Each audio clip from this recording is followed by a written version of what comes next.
Today I'm going to show you how to make the creamiest pasta fagioli. Now this recipe is more of like a pasta mixed with a soup or like a creamy pasta. I'm going to go through all the ingredients. I'm going to take each step, no shortcuts, and you're going to be able to make this at home. So the first thing is the beans. Now these beans are Italian beans. In America they call them cranberry beans. I know Goya sells them. They're called Roman beans. Pasta, you want to get a good pasta, ditalini, pasta di Graniano. This is going to create a nice starch in your soup. It's going to add to that creaminess. Soffritto, carrot, celery, and onion. And I have 1 clove of garlic to flavor the oil. Tomato passata, olive oil. And then for seasonings, we have salt, pepper, and a few bay leaves. And that's really it. So I'm going to walk through each step by step, and show you how to put this one together. So we got the pan hot. We're going to go in with some olive oil. We'll add in the garlic and the sofrito. So we're going to cook this until the vegetables start to soften up. The onions will be translucent. Right now the onions, the garlic, the carrot, celery are really like flavoring that oil, and that's going to kind of flavor the whole soup. So we'll cook these for a little bit. So as you can see, the vegetables are nice and soft, and we don't want to burn them.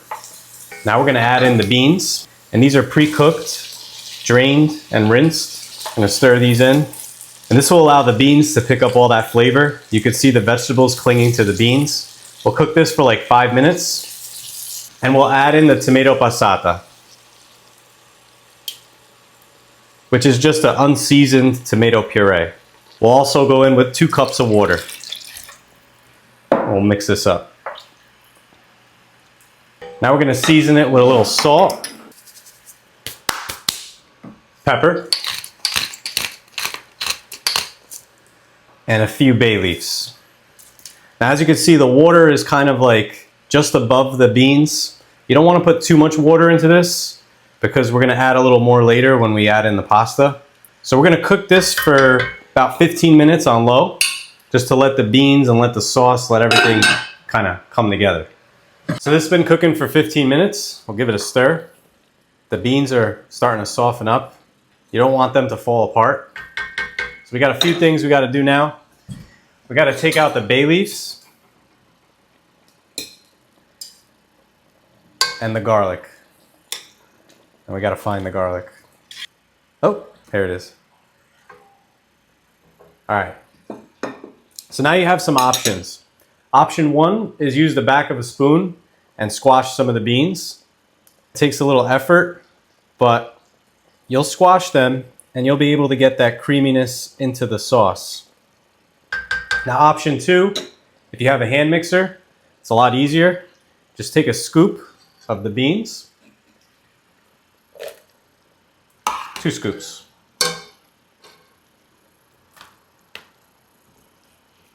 Two and a half.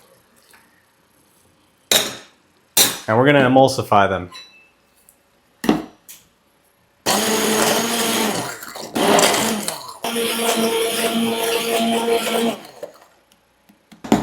This is really like a good trick to guarantee the creaminess in this. You have like this puree in here with the beans, the carrot, and everything. And we're just going to throw it right in. And we'll stir this up, and immediately you could see that you have a creamy bean situation in here.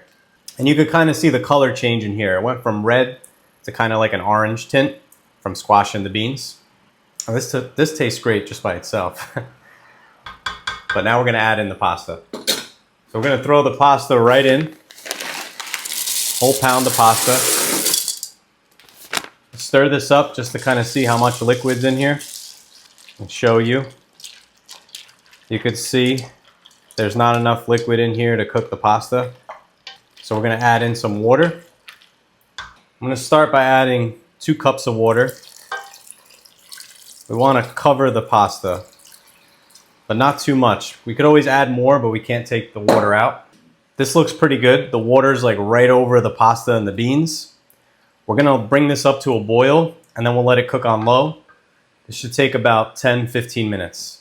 And really the technique to get this perfect is not to put too much water here. If you put too much water, you're gonna have like a watery soup. And I mean, if that's what you want, that's fine.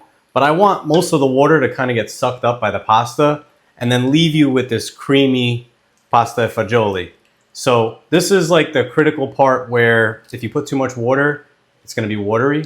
That's why you could always add more as it's cooking. So just kind of keep an eye on it. And then you think like pasta only takes 8 minutes to cook, but when you throw it in here with the cold water, it actually takes a little longer. So about 15 minutes, this will be ready. So it's been about 10 minutes and you could see the pasta's still raw and we don't have that much liquid in here. So we're gonna add in another half cup of water. Stir this up. And this should be good.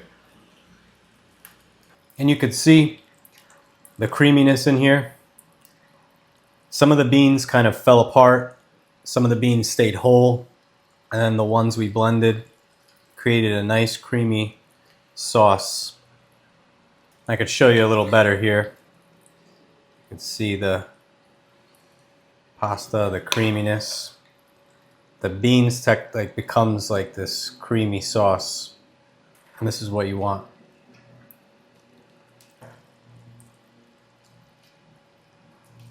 And that's how it's done. So we'll get this plated.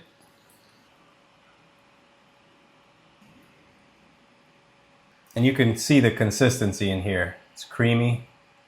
It's not watery. It's perfect. We'll get a spoon in here. Look at that.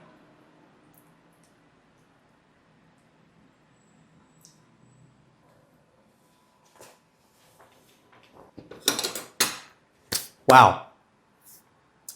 It's hot. It's so good. This really takes me back to my childhood because like there's a lot of pasta and beans and this was it. This was it. And really, I love this one because you take a pound of pasta, 2 cans of beans, and you feed your whole family, you know?